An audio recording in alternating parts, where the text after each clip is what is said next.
জমিটা উচ্ছেদের বিরুদ্ধে যে বিক্ষোভ সমাবেশে ডাক দেওয়া হয়েছে, সেখানে বাংলাদেশ নারী মুক্তি কেন্দ্র সেই বিক্ষোভ সমাবেশের দাবির সাথে সহমত জানাচ্ছে এবং সংহতি জ্ঞাপন করছে।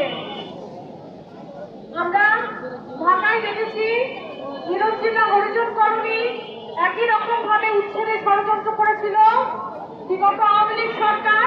সিটি কর্পোরেশনের মাধ্যমে তারা বলেছিল তারা এই কলোনির আধুনিকায়ন করবে এবং কিছু জায়গা তারা ছেড়ে দিতে বলেছে যে সেখানে তারা হরিজনদের জন্য মার্কেট নির্মাণ করবে, যাতে তারা ভালো ভাবে কেনাকাটা করতে পারে। এই বলে তাদের দীর্ঘদিনের যে পুরনো ভিটা, যে ভিটার বাস্তবে এই মানুষগুলোর যে সততা সরলতা, তারা নিজেদের নামে কখনো জমি দাবি করেনি।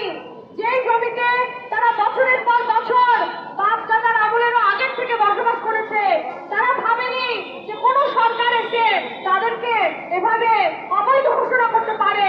ফলে তাদের এই সততার মূল্য আজকে এই সরকার, এই রাষ্ট্র দেয়নি। আমরা জানি